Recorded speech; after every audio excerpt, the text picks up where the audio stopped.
आज हम लोग पढ़ेंगे क्या? Spring potential energy. क्या यस पढ़ेंगे? Sir. Spring spring potential energy. Potential energy.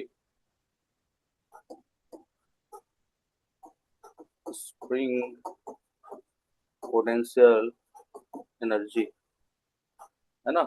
Spring potential energy जो है उसका लॉजिक क्या है? तो स्प्रिंग कैसा वाला होना चाहिए? स्प्रिंग कैसा? आइडियल होना चाहिए। और आइडियल स्प्रिंग के बारे में बता चुके हैं पहले। क्या हम्म। होता है ideal spring? Ideal spring massless. वो स्प्रिंग होता है जिसमें नेचुरल लेंथ रीगेन करने का क्षमता होता है। चाहे कितना भी एक्सटेंशन उसमें आ जाए, चाहे कितना भी उसमें कॉम्प्रेशन आ जाए, वो उसको रीगेन कर लेता है ना? हम्म। और उसको मासलेस हम लोग मान रहे हैं। स्प्रिंग को क्या मान रहे हैं? मासलेस। क्या मान मासलेस। रहे हैं? मासलेस।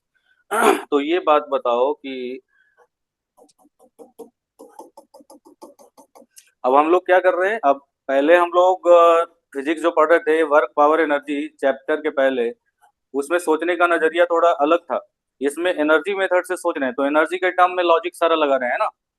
वही बात को, जैसे मान लो कि हमारे पास एक स्प्रिंग है। यह स्प्रिंग है और एक ब्लॉक इससे जुड़ा हुआ है। इसका स्प्रिंग कांस्टेंट के है। अब तुम ये सोचो कि अगर इसमें एक्सटेंशन हो जाए, इस स्प्रिंग में एक्सटेंशन हो जाए, कोई फोर्स जो है लगा के तुम क्या करो, इसको खींच लो। कोई फोर्स लगा के इस पे खींच के यहाँ तक लेके चले आओ, तो मान लो कि इसका अगर जो एक्सटेंशन हो गया एक्स, इसमें कितना एक्सटेंशन हुआ? एक्स। पहले नेचुरल लेंथ में था ये ऑब्जेक्ट, नेचुरल लेंथ था स्प्रिंग का, और ऑब्जेक्ट ये जो था, ये क्या था? उससे जुड़ा हुआ था। ये सरफेस फ्रिक्शन लेस है। ठीक है। अब तुम सोचो कि यहाँ से यहाँ तक तुम खींच के इसको रिलीज करोगे। जब तुम छोड़ दोगे, तुम ऐसा किए बस खींच के थोड़ा सा लेके आए, छोड़ दिए। अब बताओ कि छोड़ने के बाद उसमें मोशन होगा कि नहीं होगा? होगा सर। होगा सर। इसका मतलब क्या हुआ? इसका मतलब काइनेटिक एनर्जी उसमें आएगा। हम्म। यस। इसका मतलब कोई ना कोई एनर्जी जो है कन्वर्ट हो रहा है काइनेटिक एनर्जी में। Yes sir. Yes sir. तो कौन सा वो एनर्जी है? किसमें एनर्जी, कहाँ से, किसमें स्टोर था एनर्जी, और कहाँ से? Potential energy. स्प्रिंग के अंदर पोटेंशियल तो एनर्जी है, हाँ, इसलिए तो वो स्प्रिंग मोशन में में आया उसके बाद। एक्सटेंशन की वजह से स्प्रिंग में पोटेंशियल एनर्जी के फॉर्म में स्टोर हो गया था। और वही चीज उसको वापस मिल गया, तो वो मोशन करने लगा, मतलब उसमें काइनेटिक एनर्जी आया। तो हम कह सकते हैं कि स्प्रिंग में भी उसका जो स्प्रिंग का जो वर्क डन है। एक और एग्जांपल देखते हैं इसमें। हम्म। मान लो कि स्प्रिंग इस तरह से था, और एक यहाँ पे मासलेस प्लेट लगा हुआ है, ठीक है। एक यस ऑब्जेक्ट सर। एक ऑब्जेक्ट आ रहा है वी स्पीड से, ठीक है। इधर से दौड़ता हुआ आ रहा है। क्या होगा? स्प्रिंग के टच में जैसे ही आएगा, वो क्या होगा? इसका स्पीड घटेगा कि बढ़ेगा? बताओ। घटेगा। घटेगा। घटते घटते इसका स्पीड क्या होगा? जीरो। जीरो। क्या वहां पे रुक जीरो हो जाएगा? जाएगा। जहां पे स्पीड जीरो होगा ऑब्जेक्ट का, क्या वहीं पे वो रुक जाएगा? नहीं सर। नहीं रुकेगा। इसका मतलब क्या हुआ? जैसे ही आया वेलोसिटी जीरो हुआ, उसके बाद फिर वापस जाएगा। और फिर वापस जाएगा तो तुम कुछ देर बाद ऐसा सिचुएशन देखोगे, कुछ देर बाद, सब कुछ हो जाने के बाद, टच खत्म हो जाने के बाद, स्प्रिंग का जो है टच खत्म हो गया मान लो, तो ये यहाँ रहेगा और ऑब्जेक्ट इधर रहेगा। और इसका बताओ वेलोसिटी कितना रहेगा? वी रहेगा। After V. Some time, after some time, है कि नहीं? वी ही क्यों रहेगा? क्योंकि ये यस अपने सर। पास काइनेटिक एनर्जी लेके आ रहा था हाफ एम बी स्क्वायर। कितना? Half M B square. इसका half M kinetic B energy square. घटने लगा। क्यों घटने लगा? क्योंकि स्प्रिंग जो है निगेटिव वर्क डन कर रहा है। जब ये ऑब्जेक्ट यहाँ पहुंचा होगा, जब ऑब्जेक्ट ऐसा रहा होगा, इस सिचुएशन में रहा होगा, बताओ। ऑब्जेक्ट जब जा रहा था, इस तरफ मोशन में था, तो स्प्रिंग जो है थोड़ा कॉम्प्रेस होके ऐसा दिख रहा होगा, है कि नहीं? Yes sir. और ये फोर्स किधर लगा रहा होगा इस पे? फोर्स के एक्स किधर लगा रहा होगा? इधर। Yes sir. डिस्प्लेसमेंट इधर लेफ्ट में हो रहा था, जब ये ऑब्जेक्ट जा रहा था लेफ्ट में, तो डिस्प्लेसमेंट हो रहा था लेफ्ट में। स्प्रिंग में हो गया कॉम्प्रेशन, कॉम्प्रेशन होने की वजह से स्प्रिंग ने लगाया राइट साइड में फोर्स। तो हम्म। वर्क डन कैसा है स्प्रिंग का? निगेटिव है। कैसा है? नेगेटिव। नेगेटिव। मतलब निगेटिव क्यों है? क्योंकि इसका डिस्प्लेसमेंट के अपोजिट डायरेक्शन में फोर्स लगा रहा फोर्स है लग रहा स्प्रिंग। है। उसके वजह से इसका काइनेटिक एनर्जी घट रहा है। हाँ। लेकिन जो काइनेटिक एनर्जी इसके पास घट रहा है, क्या वो फ्रिक्शन के तरह सराउंडिंग में खर्च हो जा रहा है, बर्बाद हो जा रहा है, या फिर नहीं। मतलब वही एनर्जी जो निगेटिव वर्क डन हो रहा है, वो निगेटिव जो वर्क डन हो रहा है, जो उसमें से घट रहा है एनर्जी, इस हम्म। सिस्टम में से घट रहा है, क्या वो कहीं जाके स्टोर हो जा रहा है और फिर से उसको यूज कर रहा है सिस्टम? ऐसा हो रहा है इसमें कि नहीं हो रहा है? हो रहा। हो रहा है ना, यानी यस कि sir. Negative work done by spring force is equals to is equal to मतलब। स्टोर्ड पोटेंशियल एनर्जी इन अच्छा द वैसे स्प्रिंग। हाँ हाँ बराबर। जो भी निगेटिव वर्क डन कर रहा है स्प्रिंग में, पोटेंशियल एनर्जी के फॉर्म में सर स्टोर हो जा रहा है। तो इसलिए हम स्प्रिंग पोटेंशियल एनर्जी पढ़ते हैं, इसको इलास्टिक पोटेंशियल एनर्जी भी बोलते हैं। क्या बोलते हम्म। हैं? Elastic potential. Elastic elastic potential potential energy energy. भी स्प्रिंग पोटेंशियल एनर्जी को बोलते हैं। तो चलो, कितना होगा, क्या होगा, इसको देखते सर हैं। क्वेश्चन। हाँ सर हाँ। हाँ। ऊपर एक मास हमने डाला, है ना, एक उसको वेलोसिटी के साथ भेजा, ठीक है, तो हम्म स्प्रिंग कंप्रेस हो गया। हम्म स्प्रिंग कंप्रेस होने के बाद जब हम्म वो वापस से जो वो मास था, वो बॉडी था, वो जब रिलीज होगा स्प्रिंग हम्म के इलोंगेशन की वजह से, उसके अंदर जो पोटेंशियल एनर्जी उसकी वजह से, जो स्प्रिंग है वो उसके हम्म नॉर्मल साइज में आने से पहले थोड़ा सा और इलोंगेट होके फिर वो वापस से अपने नॉर्मल साइज में आएगा ना, क्योंकि उसके ऊपर जो फोर्स लग रहा है वो तो ज्यादा अमाउंट में लगेगा। हम्म। तो स्प्रिंग तो सिर्फ इस पे फोर्स लगा रहा है ना, स्प्रिंग पे थोड़े कोई, स्प्रिंग के बारे में थोड़े देख रहे हैं कि स्प्रिंग पे कोई फोर्स लग रहा है। वो तो फोर्स लग रहा है तो कंप्रेस हुआ, जैसे ही नेचुरल लेंथ में आएगा इसका, इसमें फोर्स जनरेट होना बंद हो जाएगा। और इससे जुड़ा हुआ नहीं है ना, ब्लॉक से जुड़ा हुआ नहीं है। ये तो सिर्फ हम हम्म। इसलिए इधर एक प्लेट लगा दिए हैं ताकि ये आराम से एडजस्ट कर सके इसमें, ठीक है? समझ में आ बराबर। रहा ओके। है? यस वो सर। नेचुरल, ये जब वापस स्प्रिंग अपना नेचुरल लेंथ में आएगा ना, तो इसको धक्का देते देते क्या होगा, इसका स्पीड बढ़ाते बढ़ाते एक समय ऐसा आएगा कि स्प्रिंग जितना तेजी से लेंथ अपना बढ़ा रहा होगा, उससे ज्यादा तेजी से इसका स्पीड हो जाएगा और वो ज्यादा तेजी से भाग जाएगा। समझे? हम्म। हम्म। ठीक है। इसमें समझा ऐसा सर। नहीं है कि चिपक जा रहा है, चिपक जाता तो क्या होता, स्प्रिंग में अटैच अगर जो हो जाता है ये वाला मास, तो क्या होता, जाता ऐसा ऐसा करते रहता लगातार। ठीक है, हम्म। अटैच नहीं है, अभी भी उसको फ्रीडम है अलग होने का, ठीक है? तो इसलिए हम अच्छा। मतलब इसमें एग्जांपल्स देखेंगे, इतना मत सोचो स्प्रिंग के बारे में कि स्प्रिंग जो है नेचुरल लेंथ से थोड़ा बड़ा हो जाएगा तो उससे कोई फर्क नहीं पड़ेगा, ठीक है? हम्म। सर अब मेरा क्वेश्चन। Yes sir. हाँ, तुम्हारा क्वेश्चन क्या है? सर मुझे ये क्वेश्चन है कि अगर इस सिनेरियो में हमने अगर फ्रिक्शन डाल दिया तो फिर क्या होगा। हाँ, फ्रिक्शन डालेंगे तो देखेंगे एनर्जी का लॉस होगा। जितना एनर्जी का लॉस होगा, जितना देर तक एनर्जी है, मान लो कि इसके पास 100 जूल एनर्जी दिए तुमने, इसके पास 100 हम्म। जूल एनर्जी तुमने दिया, तो यहाँ से यहाँ अपना एक्सट्रीम पोजीशन पे गया, 50 जूल खर्च हो गया, फिर वापस आएगा तो फिर 50 जूल खर्च हो सकता है। इतना ही हम्म। जितना डिस्प्लेसमेंट इधर हुआ उतना ही डिस्प्लेसमेंट इधर होगा, तो फिर रुक जाएगा ब्लॉक। नहीं है तो फिर लगातार ही खेल चलता रहेगा। हम्म। फ्रिक्शन का तो अपना काम है ना, फ्रिक्शन अपना काम कर रहा है, स्प्रिंग अपना काम कर रहा है कि नहीं? हम्म। दोनों। अब जैसे ठीक है दो सर। लोग मिलके काम कर रहे हैं और एक अच्छा। निगेटिव आदमी है, एक पॉजिटिव आदमी है। पॉजिटिव आदमी अपना लाइन पकड़े हुए कि मैं तो बस पॉजिटिव काम करूंगा, मैं जो भी एनर्जी सिस्टम का खर्च करूंगा वापस दे दूंगा। फ्रिक्शन बोलेगा कि भैया ना ना, मैं उस तरह का नहीं हूँ, मैं तो एनर्जी निकाल दूंगा, उसके बाद फिर उसको उसके पास वापस नहीं दूंगा। ठीक है, हम्म। तो ये चीज है। चलो इसका कैलकुलेशन कैसे होगा? मान लो कि स्प्रिंग स्प्रिंग है ना? स्प्रिंग यस अगर सर। जो है नेचुरल लेंथ में स्प्रिंग है, ठीक है, इसका स्प्रिंग कांस्टेंट के है, ये भी नेचुरल लेंथ में है। मान लो कि इसी को तुमने क्या कर दिया, स्प्रिंग में एक्सटेंशन कर दिया, ये नेचुरल लेंथ में है, अभी क्या हो गया, नेचुरल लेंथ एल है, अब ये लेंथ हो गया कितना, L plus x, L plus x हो गया। तो इसमें क्या हुआ होगा, बीच का पार्ट देखते हैं। ये मान लो कि नेचुरल लेंथ में यहाँ तक स्प्रिंग आता है, तो जब जब ऐसा रहा होगा कि अपने नेचुरल लेंथ से, है ना, इस पोजीशन से, चलो इसी में बना देते हैं,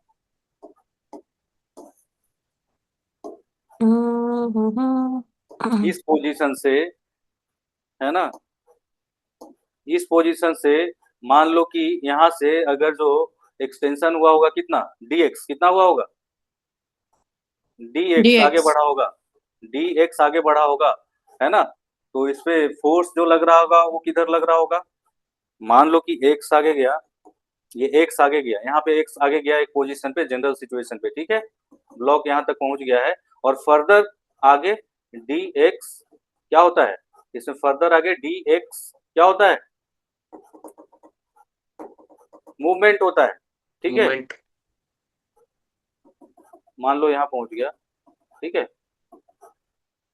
ये डी एक्स लेंथ, ठीक है, डी एक्स आगे चला गया, इस समय फोर्स क्या लग रहा होगा, इस समय फोर्स जो लग रहा होगा किधर लग रहा होगा, पीछे की तरफ लग रहा होगा, कितना, के एक्स, क्योंकि एक्सटेंशन कितना है, एक्स, और एक्स एक्सटेंशन के बाद और थोड़ा सा हम सोच रहे हैं कि थोड़ा सा आगे चला जाए, है ना, dx, इतना यस छोटा सर। dx है, dx इतना छोटा है कि उसको x के सामने नेग्लेक्ट किया जा सकता है ना, ठीक है। जैसे क्या है कि इसमें फोर्स वेरिएबल है ना, जैसे जैसे x बढ़ेगा वैसे वैसे फोर्स का वैल्यू बढ़ेगा, राइट। Yes sir. लेकिन हम क्या कर सकते हैं, मान लो कि ये वाला x है, यहाँ से थोड़ा सा आगे गया dx, है ना, तो x प्लस क्या हो गया, एक्सटेंशन क्या हो गया, x प्लस dx, तो फोर्स पहले था kx, अब हो गया कितना, kx प्लस dx, समझ में आ रहा है, समझ में आ रहा है। लेकिन ये dx बहुत छोटा है, तो मान के चलेंगे कुछ देर के लिए फोर्स कांस्टेंट रहा, जब इस पोजीशन पे था, जब मान लो x का वैल्यू 1 मीटर, 1 मीटर का एलोंगेशन हो गया, 1 मीटर प्लस 0.0000000 मतलब 0.000000001 मीटर और आगे गया, तो फोर्स का वैल्यू चेंज ज्यादा कुछ नहीं हुआ, उसको नेग्लेक्ट कर सकते हैं, मान के चल सकते हैं कि जिस पोजीशन से मतलब जिस पोजीशन पे था उस पोजीशन से स्लाइटली आगे बढ़ा है, तो फोर्स का वैल्यू चेंज नहीं हुआ है। लेकिन वही तुम 1 मीटर से 2 मीटर कर दो, तो फिर फोर्स का वैल्यू बहुत बड़ा चेंज आ जाएगा फोर्स के वैल्यू में, है कि नहीं। Yes sir.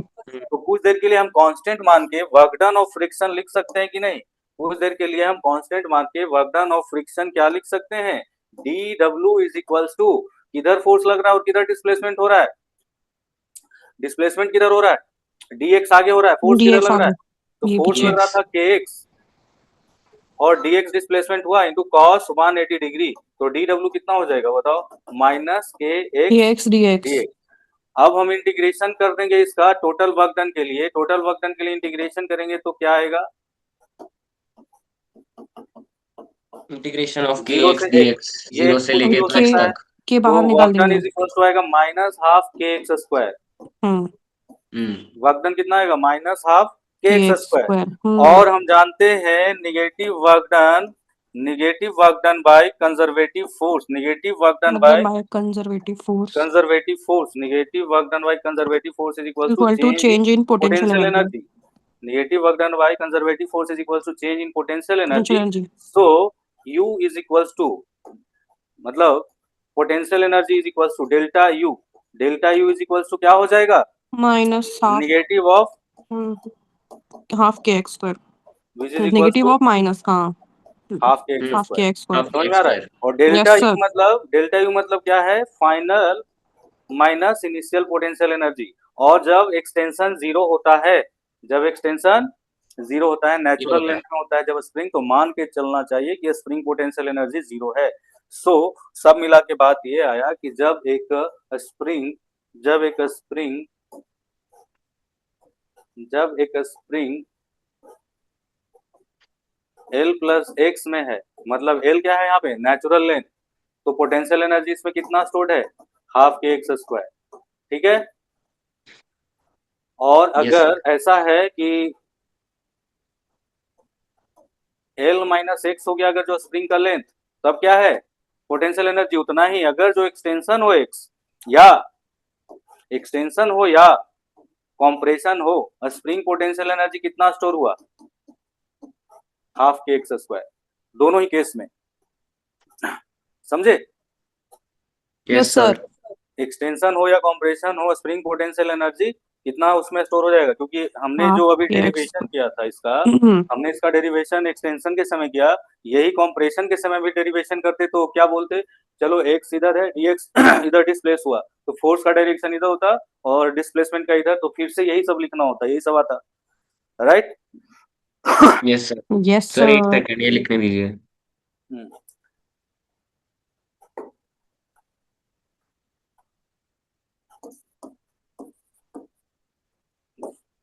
एल जो है नेचुरल लेंथ है,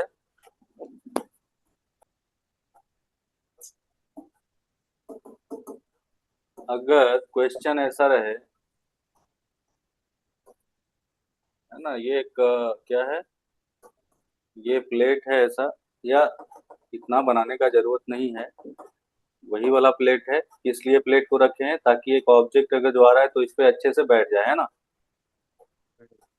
कि इसका स्प्रिंग कांस्टेंट है, find maximum compression in the spring, all the surfaces are frictionless, all the surfaces are frictionless, find maximum compression in the spring.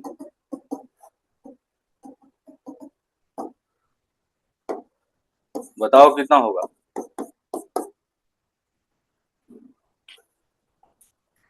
So यहाँ पर we can apply क्या conservation of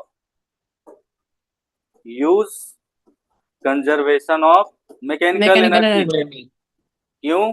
क्योंकि work done by other is zero. यहाँ other का मतलब क्या है? Other than non-conservative forces. Work done by other than non-conservative force. Spring force कैसा है? कंजर्वेटिव फोर्स है, ठीक है? Yes sir. तो use conservation of mechanical energy. Initial mechanical energy is कितना? Spring potential energy 0 plus kinetic energy half M V square. पहले तो spring क्या है? स्प्रिंग पोटेंशियल एनर्जी जो है वो 0 है और काइनेटिक एनर्जी ही सिर्फ है सिस्टम में, है ना?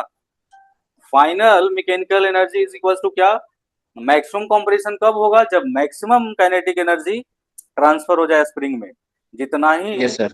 काइनेटिक एनर्जी ट्रांसफर होगा स्प्रिंग में, स्प्रिंग पोटेंशियल एनर्जी सबसे ज्यादा कब होगा? जब काइनेटिक एनर्जी सबसे कम होगा. स्प्रिंग पोटेंशियल एनर्जी सबसे ज्यादा जब जिस समय होगा उसी समय सबसे ज्यादा कंप्रेशन भी होगा कि नहीं? जितना ज्यादा कंप्रेशन रहेगा तो इस समय क्या हो जाएगा? Half K X square spring potential energy, है ना?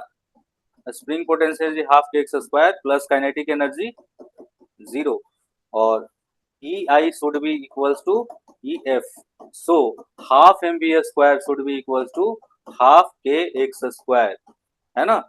तो यहाँ से क्या हो जाएगा?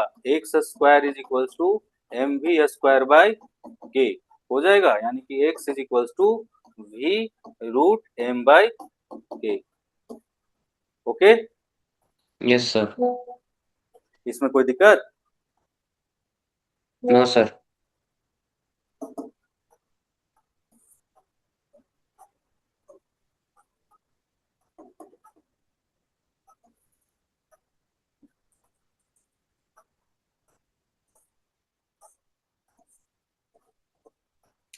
एक प्लेट लगा हुआ है, सारा मासलेस है. क्या है? Massless plate, massless spring, spring constant के, ठीक है? अब ये नेचुरल लेंथ में है, स्प्रिंग जो है नेचुरल लेंथ में है. एक जो ब्लॉक है, एक ब्लॉक है ऊपर से रिलीज किया जाता है, यहाँ से इसका जो दूरी है वो है h, इसको रिलीज किया जाता है. Find maximum compression in the spring.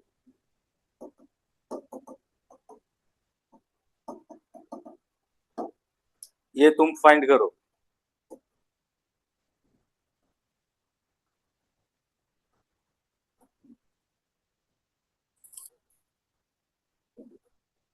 हो गया? जैसे क्या है मासलेस, नहीं क्या सर, है?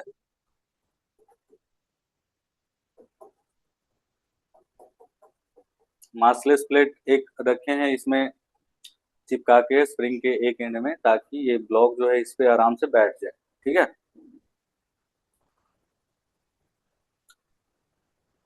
तो इसका देखो सॉल्यूशन इस तरह से कुछ है कि मान लो कि मैक्सिमम कंप्रेशन हो गया, मैक्सिमम कंप्रेशन हो गया, इस पे आया बैठा और मैक्सिमम कंप्रेशन जो है हो गया, यहाँ पे चला आया ब्लॉक, इस पे ब्लॉक भी आके बैठ गया है, ठीक है?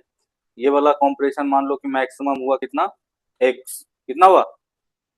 x हुआ. इस समय स्प्रिंग का स्थिति क्या रहेगा? है ना? ऐसा रहेगा. तो ये बताओ कि conservation of mechanical energy use कर सकते हैं. क्यों यूज हाँ कर सर, सकते हैं? आ यहाँ गया पे सर आंसर।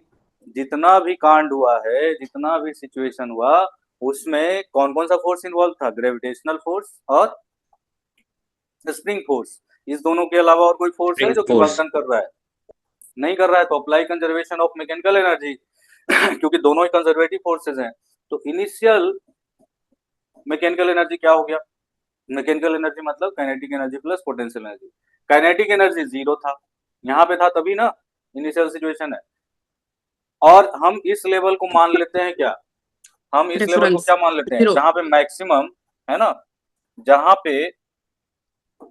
पे मैक्सिमम कंप्रेशन हुआ है ना, इस लेवल को ग्रेविटेशनल पोटेंशियल एनर्जी 0 लेवल मान लेते हैं। ठीक है, ठीक है। Yes sir. तो यस बताओ सर। कितने हाइट ऊपर था शुरुआत में? एच था पहले। H+H। H plus H. हाँ वही ना, ये जो पहले एच था, ब्लॉक अभी है एच प्लस एच। तो प्लस क्या हो जाएगा, plus mgh+x। Spring potential energy क्या है, 0। ये है ग्रेविटेशनल पोटेंशियल एनर्जी, ये है स्प्रिंग पोटेंशियल एनर्जी। शुरू में तो स्प्रिंग जो था वो तो कॉम्प्रेस्ड था नहीं। ये है काइनेटिक एनर्जी, काइनेटिक एनर्जी 0। अब फाइनल सिचुएशन में क्या होगा, फाइनल सिचुएशन में भी काइनेटिक एनर्जी 0 होगा। जिस समय स्प्रिंग अपने मैक्सिमम कॉम्प्रेशन पे होगा उस समय काइनेटिक एनर्जी 0 होगा या नहीं होगा? ग्रेविटेशनल पोटेंशियल एनर्जी हमने इसी लेवल पे यस सर। 0 मान लिया है, होगा। तो बचेगा क्या, सिर्फ और सिर्फ स्प्रिंग पोटेंशियल एनर्जी। ठीक है, यानी कि ये जो ग्रेविटेशनल पोटेंशियल एनर्जी है कुल मिला के क्या हो गया, फाइनली स्प्रिंग पोटेंशियल एनर्जी में बदल गया। समझ में आ रहा है? Yes sir. Gravitational potential energy पहले घट रहा है, घट के काइनेटिक एनर्जी में बदला। इस पे जब आया तो काइनेटिक एनर्जी घटने लगा। हालांकि ग्रेविटेशनल पोटेंशियल एनर्जी भी घट रहा है, काइनेटिक एनर्जी भी नीचे आते समय जैसे ही इसके टच में आएगा, इस प्लेट के टच में ब्लॉक आएगा तो क्या होगा, उसका काइनेटिक एनर्जी, सबसे ज्यादा काइनेटिक एनर्जी कहाँ पे रहेगा, सोचो। यहीं पे रहेगा ना? नहीं, यहाँ पे नहीं रहेगा। जहाँ पे केस वो अलग केस है। अभी क्या है कि इसके ऊपर, इस ब्लॉक के ऊपर लगातार लगातार mg तो नीचे लग रहा है ना, और जैसे ही इसके टच में आएगा, जब टच में आएगा तो mg नीचे लगता रहेगा और स्प्रिंग फोर्स फिर ऊपर लगना चालू हो जाएगा कि नहीं, यस स्टार्ट सर। हो जाएगा कि नहीं? लेकिन इसका वैल्यू और इसका वैल्यू में डिफरेंस जब तक रहेगा, जब तक mg kx से बड़ा होगा तब तक एक्सेलेरेशन का डायरेक्शन नीचे ही रहेगा। ठीक है,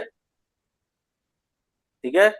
हाँ सर। Yes sir. स्पीड अभी बढ़ता ही रहेगा, बढ़ता ही रहेगा। जहां पे kx is equal to mg हो जाएगा वहां पे मैक्सिमम स्पीड होगा। जैसे अगला क्वेश्चन कर लेंगे, अगला क्वेश्चन कर लेंगे, इसको अगला क्वेश्चन में बना लेंगे, ये क्वेश्चन ही कर लेंगे।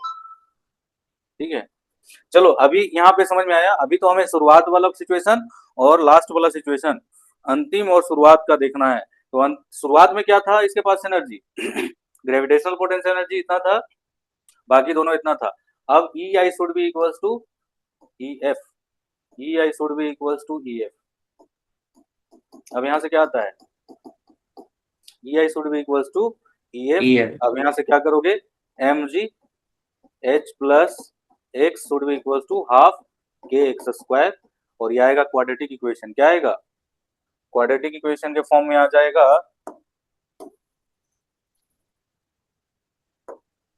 ई I should be equals to E F, यानी कि half K X square should be equals to M G H plus M G X. So इसका मतलब ये हो गया, दिखाई दे रहा है ना इधर, K X square minus two M G X, है ना, two M G minus X two M G minus two M X G equal to 0 होगा। यस। तो यहां से आएगा एक्स इज इक्वल्स टू क्या, X is equals to two M G plus minus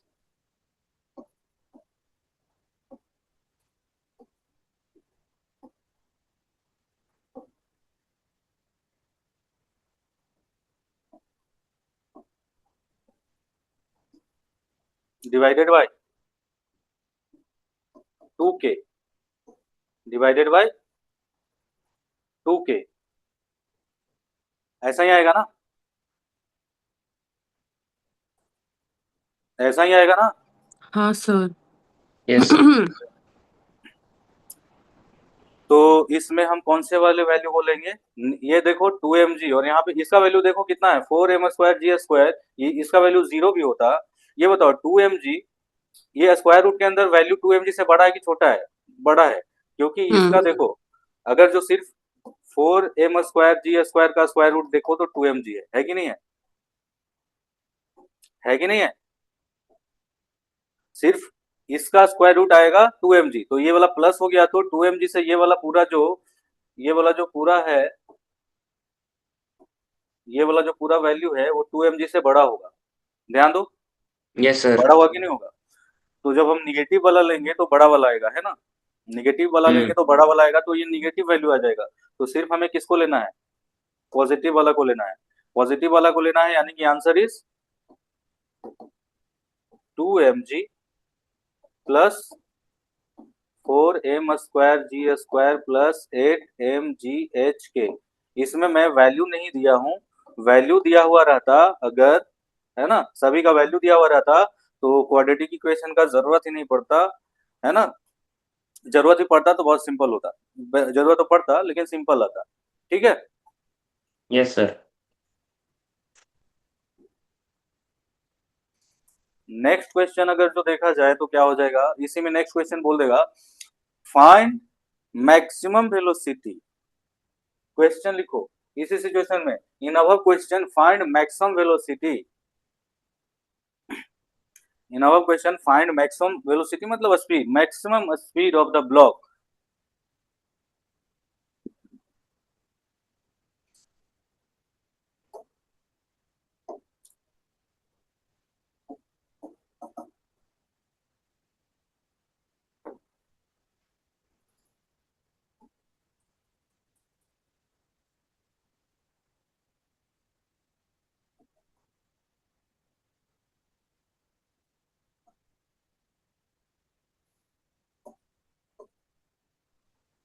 find maximum speed of the block. तो maximum speed of the block के लिए क्या करना है हमें ये समझना है कि ये जैसे जैसे नीचे आएगा वैसे वैसे क्या होगा, इसका स्पीड बढ़ता जाएगा बढ़ता जाएगा बढ़ता जाएगा। Right right. Yes sir. Yes sir. जैसे जैसे नीचे आएगा स्पीड बढ़ता जाएगा बढ़ता जाएगा। मैक्सिमम स्पीड कहाँ पे रहेगा? जैसे जैसे नीचे आ रहा है, शुरुआत में सिर्फ लग रहा है mg, इसके वजह से जो है वेलोसिटी इसका इंक्रीज हो रहा है, मतलब स्पीड, वेलोसिटी मतलब मैग्नीट्यूड ऑफ वेलोसिटी, मतलब मैग्नीट्यूड ऑफ वेलोसिटी इज क्या हो रहा है? इंक्रीजिंग। जब जब ऐसा होगा, mg नीचे लग रहा है, जब टच में आएगा तो स्प्रिंग फोर्स लगने लगेगा, है ना? जब तक mg is greater than equals to kx, तब तक क्या होगा? स्पीड बढ़ता जाएगा। when mg is equals to kx, then magnitude of velocity is maximum, है कि नहीं? Yes sir. यानी कि कितना कॉम्प्रेशन हो जाने के बाद, यहाँ से बताओ, यहाँ से क्या पता चलता है, जब x is equals to mg by k हो जाएगा तब क्या होगा? तब स्पीड वी मैक्स होगा। मैक्सिमम होगा। तो फिर यहाँ से तुम्हारा क्वेश्चन आसान हो गया। यहाँ से क्वेश्चन आगे तुम बनाओ, क्या करोगे? तुम मान के चलो कि यहाँ से यहाँ आ गया mg बाई k। ओके, अब तुम यहाँ से यहाँ के बीच में, मतलब ये कितना नीचे आया है? h plus mg by mg by k। k। तो h plus mg by k में जो भी है एनर्जी का जो बैलेंस करना है वो कर दो। तो ठीक है, इसी में बना दूं? ठीक है, तो क्या करो, initial energy, initial energy is equals to क्या हो जाएगा? एम जी एच, और एम जी एच प्लस क्या हो जाएगा? M G H plus M G by K. हम कौन से जगह पे पोटेंशियल एनर्जी जीरो ले रहे हैं? इस लेवल पे, नीचे के।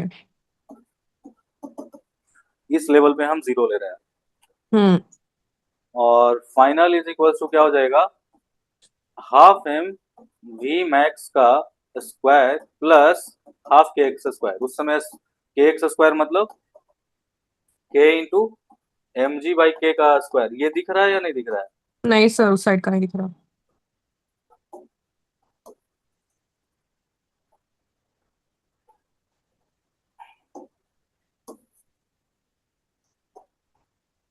तो फाइनल वाला जो होगा वो क्या होगा? हाफ एम वी मैक्स का स्क्वायर प्लस हाफ इंटू के इंटू एम जी बाई के का स्क्वायर। अब दिख रहा है?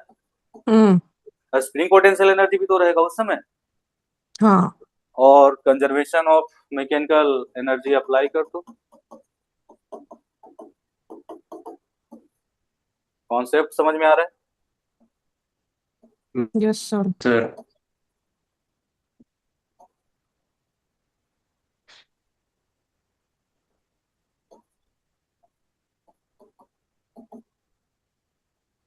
mgh इज इक्वल टू कितना हो जाएगा यहाँ से?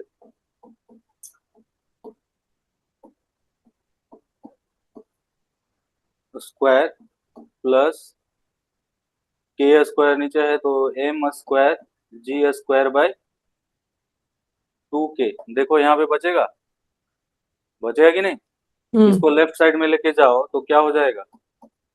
एक तरफ खाली ये वाला रखो, हाफ एम वी मैक्स का स्क्वायर, और एक तरफ रखो M G H plus M square G square by K में से minus M square G square by 2k हो जाएगा। तो क्या यहाँ पे एम बचेगा? Square G square by 2k। इतना बचेगा। एम स्क्वायर जी एक स्क्वायर कॉमन कर दो तो ये गायब हो जाएगा और ये स्क्वायर गायब हो जाएगा। यस तो sir. V max is equals to क्या आ जाएगा? V max is equals to जो आ जाएगा वो क्या है? जी दो से दो इधर लेके जाओ तो 2gh, ये 2 कट हो जाएगा, 2 कट हो जाएगा 2gh इंटू प्लस k, है ना, हाँ प्लस mg स्क्वायर प्लस, यही हो गया ना, यही सही है ना? Yes sir. तो ये हो गया आंसर।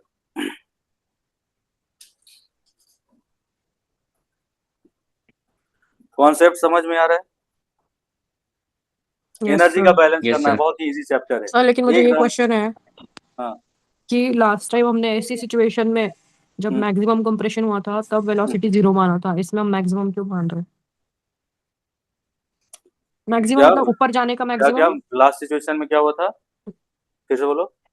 लास्ट सिचुएशन में हमने ये वेलोसिटी 0 माना था ना, नीचे जब कंप्रेशन हुआ था, वो मैक्सिमम कंप्रेशन निकालना था। वो इसीलिए 0 मैक्सिमम मान। कंप्रेशन निकालना था। मैक्सिमम कंप्रेशन तब होगा, हम्म कंप्रेशन कब होगा? देखो मैक्सिमम कंप्रेशन कब होगा? जब ये नीचे आता रहेगा तब तक हम्म कंप्रेशन जारी रहेगा जब तक इसका वेलोसिटी है। 0। जिस समय हाँ। वेलोसिटी 0 होगा उसी समय तो मैक्सिमम कंप्रेशन होगा।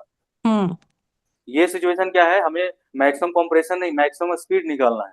तो मैक्सिमम हम्म स्पीड कहाँ होगा? मैक्सिमम स्पीड कहाँ होगा? तो हम इसको एनालाइज करते हैं तो देखते हैं कि पहले तो mg सिर्फ लग रहा है जब तक टच में नहीं आया, तो वेलोसिटी बढ़ते जा रहा है, स्पीड बढ़ते जा रहा है। ओके, हम्म अब टच में आ गया। टच में जब जैसे ही आया, जैसे ही कंप्रेशन स्टार्ट हुआ तो कंप्रेशन की वजह से फोर्स ऊपर लगना स्टार्ट हुआ, mg नीचे लग रहा है। लेकिन ये वैल्यू यस। अचानक से बहुत बड़ा नहीं हो गया ना, ये धीरे धीरे बड़ा होगा ना, x जैसे से बड़ा होगा वैसे हम्म वैसे ऊपर वाला फोर्स बड़ा होगा। तो जब तक mg बड़ा रहेगा, जब तक mg is greater then kx, तब तक v जो है बढ़ता ही जाएगा। और कहाँ पे हम्म मैक्सिमम हो जाएगा? जब ये mg वाला इज फोर्स इक्वल और टू। ये वाला फोर्स बराबर हो जाए, क्योंकि हम्म x और बढ़ेगा तो ये वाला बड़ा हो जाएगा, ये छोटा हो जाएगा, अब डी एक्सलेशन स्टार्ट होगा। समझे? जैसे ही वो वाला यस स्टार्ट सर। होगा सिचुएशन, वैसे ही अब क्या होगा? वेलोसिटी घटने लगेगा, घटते घटते 0 होगा और तब मैक्सिमम कंप्रेशन होगा। मतलब पहला वाला क्वेश्चन जो था वो बाद का सिचुएशन का था, ये बीच का सिचुएशन का है। समझे? हाँ यस सर समझ गए। ठीक है, क्लियर है? और इसमें हमने yes sir. Gravitational potential zero level कहाँ माना है? वहीं पे माना है जहां पे स्पीड मैक्सिमम हुआ है। ठीक है। ओके। एक होता है relation between potential energy and conservative force. Conservative force course. जो ऑलरेडी तुम्हें बताया जा चुका है। क्या बताया जा चुका है? F D X is equal to minus D U, बताया जा चुका है कि नहीं? निगेटिव वर्क डन, मतलब ऐसे बताया गया है तुम्हें, निगेटिव वर्क डन बाय, है ना, जैसे मान लो ये पॉइंट ए है ना, और ये पॉइंट बी है। ठीक है, और ऑब्जेक्ट जो है एक्स एक्सिस पे चल रहा है। मान लो कि किसी वजह से potential energy at point A is U A और potential energy at point B is U B. और ये भी अज्यूम कर लो कि U B is greater than U A, sorry U A is greater than U B, U A is greater than U B, मतलब potential energy at A is greater than potential energy at B. अब हमें ये बताओ, ये example ले रहा हूं, यहाँ पे मैं ऑब्जेक्ट को रिलीज करूंगा, है ना। इस सिचुएशन में बताओ, मैं, ये ग्राउंड है, ये ग्राउंड है, मैं यहाँ से ऑब्जेक्ट को रिलीज कर रहा हूँ, ये नीचे जाएगा कि ऊपर जाएगा? नीचे। नीचे आएगा। नीचे आएगा तो पोटेंशियल एनर्जी घटेगा या बढ़ेगा? सर घटेगा अगर हमने नीचे 0 माना तो। तो इसका मतलब ये कह सकते हैं कि नहीं, कि कोई भी बॉडी को अगर जो फ्रीली छोड़ दिया जाए चलने के लिए तो वो उधर जाएगा जिधर उसका पोटेंशियल एनर्जी घटेगा, राइट? Yes sir. इसको हम ऊपर लेके जा सकते हैं, ऊपर लेके जा सकते हैं, लेकिन हमें फोर्स लगाना पड़ेगा, हमको उसके अगेंस्ट में वर्क करना पड़ेगा। ये खुद से नहीं जाना चाहता है, ये खुद से नीचे जाना चाहता है। मतलब everybody in this universe is trying to decrease its potential energy. Okay, stability के लिए पोटेंशियल एनर्जी क्या करना चाहता है? घटाता है। स्टेबल कब होता है? जब घटाता है पोटेंशियल एनर्जी। इंसान खड़ा होता है, थक जाता है, बैठने का मन करता है, पोटेंशियल एनर्जी घटा रहा है। बैठने से भी थक गया, सोने का मन करता है और पोटेंशियल एनर्जी घटा रहा है। समझ में आ रहा है? Yes sir. पोटेंशियल एनर्जी को हमेशा घटाने का कोशिश करता है। इफ एन ऑब्जेक्ट इज, लिखो, if an object is free to move, it will move from higher potential energy region to lower potential energy region. लिखो, if an object is free to move,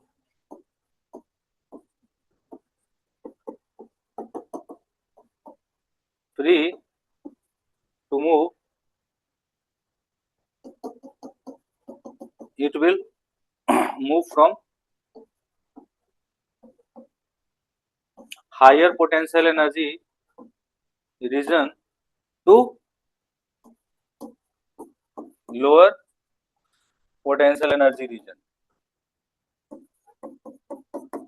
ठीक है? Yes sir. समझ में आ रहा है बात? तो अभी सर ऐसा सिचुएशन क्यों है, लेकिन? ये नेचुरल टेंडेंसी है, भगवान ने ऐसा बनाया है, हम कुछ नहीं कर सकते। ठीक है? क्योंकि मोशन होगा तभी ना। मोशन, अगर जो कोई कहीं जाने का कोशिश कर रहा है यानी कि उसको मोशन का जरूरत है कि नहीं? मोशन का जरूरत है तो कोई ना कोई एनर्जी को घटने का जरूरत है, क्योंकि यस। काइनेटिक एनर्जी बढ़ाने का जरूरत है। कौन सा एनर्जी घटेगा? पोटेंशियल। ठीक है? If an object is free to move, it will move from higher potential energy region to lower potential energy region। तो मान लो कि इस सिचुएशन में ऐसा है, UV इज ग्रेटर देन, मान लो कि ये जा रहा है बॉडी इधर, तो फोर्स किधर लग रहा होगा? यहाँ से यहाँ, मान लो कि कहीं बीच में था, यहाँ से यहाँ, यहाँ से यहाँ, मान लो कि dx डिस्प्लेसमेंट हुआ, पोटेंशियल एनर्जी घटा है, फोर्स का भी डायरेक्शन यही रहेगा। फोर्स का भी डायरेक्शन नीचे ही रहेगा, है ना? Yes sir. तो हम ऐसा लिखेंगे ना, इसमें जो चेंज आ रहा है, पोटेंशियल एनर्जी घट रहा है ना, तो वर्क डन क्या हो रहा है? FDX। वर्क डन क्या हो रहा है? FDX। वर्क डन हो रहा है FDX। पोटेंशियल एनर्जी जो चेंज हो रहा है वो निगेटिव है या पॉजिटिव है? पॉजिटिव। निगेटिव है ना, पहले ज्यादा था, अब कम है ना। हाँ बराबर, नेगेटिव। तो FDX इज इक्वल टू, ये पॉजिटिव, ये भी पॉजिटिव करने के लिए माइनस से मल्टीप्लाई करते हैं, तुमको बताया भी गया है। Negative work done by conservative force is equal to change in potential. समझ में आ रहा है? तो यहाँ से तुम देखो, फोर्स और इसमें हम रिलेशन बनाना चाह रहे हैं, तो F इज इक्वल टू क्या आया? Minus DU by DX। F is equal to minus DU by DX आया, है ना? अगर जो इसको वेक्टर फॉर्म में लिखें, वेक्टोरियली कैसे लिखेंगे? F is equal to minus DU by DX I cap, ऐसा लिखेंगे। ये किस लिए है? ये किस लिए? अगर जो मान लिया पोटेंशियल एनर्जी सिर्फ एक्स में ही चेंज हो रहा है, वाई में मतलब ऊपर जा रहा है तो पोटेंशियल, वाई कोऑर्डिनेट में बढ़ रहा है तो पोटेंशियल एनर्जी चेंज नहीं हो रहा है, लेकिन एक्स कोऑर्डिनेट बढ़ने से पोटेंशियल एनर्जी अगर जो चेंज हो रहा है तब, मतलब for unidirectional variation in potential energy, for unidirectional variation in potential energy के लिए ऐसा लिखेंगे। पहले इसको लिखो, हो गया? Yes sir. For 3D variation, मतलब हर तरफ वेरिएशन हो जा रहा है ले जाने से, 3D variation in potential energy, हम क्या लिखेंगे? पार्शियल डिफरेंशिएशन करेंगे, जैसे Fx इज इक्वल्स टू, ऐसा लिखेंगे, Fx is equals to, Fx is equals to हो जाएगा माइनस DU बाई DX, या इसको हम इस तरह से थोड़ा पार्शियल डिफरेंशिएशन के लिए ऐसा यूज करते हैं, इसको हम इस तरह से, yes sir, del U du by dx, fy is equals to minus del u by del y, fz is equals to minus partial differentiation of potential energy with respect to z, और उसको एक साथ अगर जो लिखे f is equals to क्या हो जाएगा, F X I cap plus F Z, sorry F Y J cap plus F Z K cap. Net force तो यही रहेगा ना, तो फोर्स इज इक्वल्स टू क्या लिखेंगे, माइनस ऑफ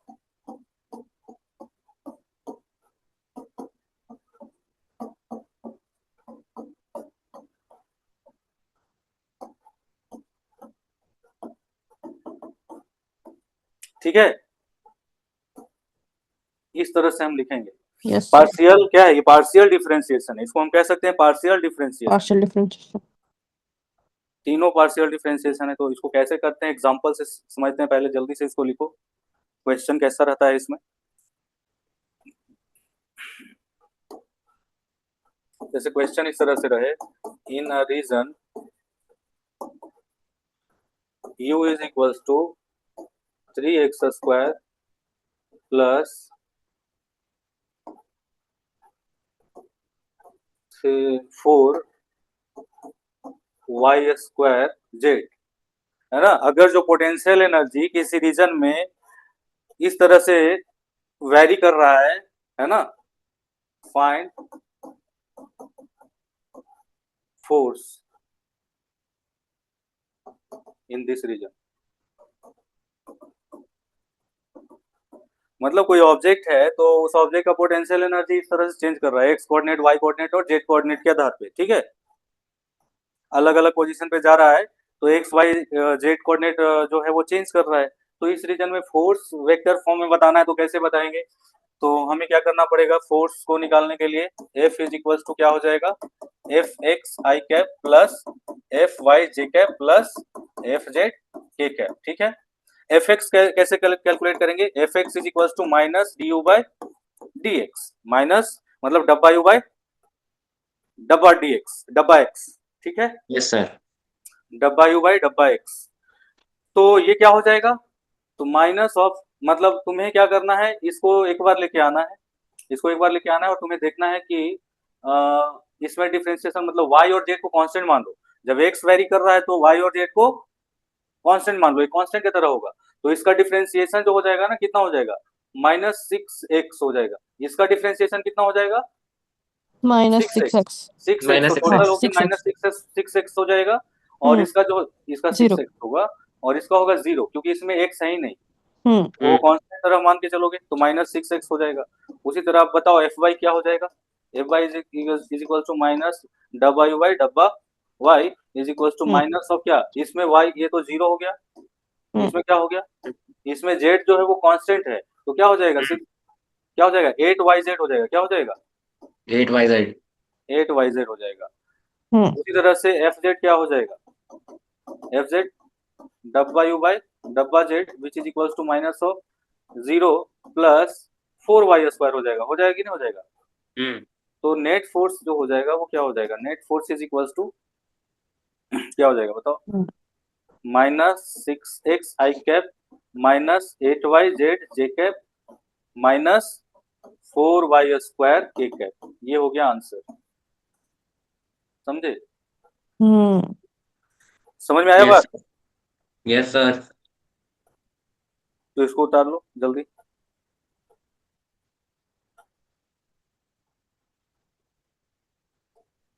क्वेश्चन ऐसा रहे कि अगर जो कोई रीजन में u जो है x पे इस तरह से वेरी कर रहा है, u as a function of x है, क्या है, u as a function of x 5x cube plus 4x square plus 3, ठीक है। Find acceleration of the body, किस बॉडी का, जिस बॉडी का पोटेंशियल एनर्जी x पे इस तरह से डिपेंड कर रहा है एक रीजन में, find acceleration of the body of mass 2 kg at the position कितना 3,4 पे क्या हो जाएगा, तो ये बताना है। तो इसमें बताओ, इसमें फोर्स का जो वैल्यू आएगा वो क्या हो जाएगा? फोर्स का वैल्यू जो होगा F X is equal to क्या हो जाएगा? बताओ, F X is equal to क्या होगा? Minus of minus 10x plus 8x 10x plus 8x cube, इसको क्यूब कर दो, सॉरी इसको क्यूब कर दो, minus 15x square plus 8x plus 8x plus 0 ठीक है। F Y is equal to zero, F Z is 0 equal to zero. 0। समझ में आया? ये समझ में आया? Yes sir. फोर्स मतलब नेट फोर्स इज कितना?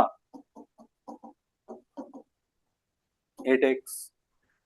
फोर्स एट कितना? 3,4 is equal to -15।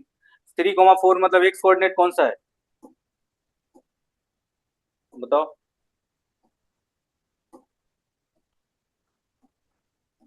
X coordinate तो यही है ना, 4 का कोई काम ही नहीं है। ये यस तो सर। वाई कोऑर्डिनेट हो गया ना। Yes sir. तो हम इसमें क्या पुट करेंगे? 3 का 3 का square square plus 8 into 8 into 3 3। Which is equal to कितना हो गया? प्लस 8x नहीं होगा ना, ये भी माइनस होगा, ये भी क्या होगा?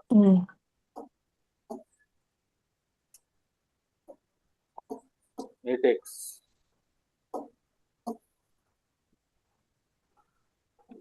माइनस 8 इंटू 3, टोटल कितना हो जाएगा बताओ?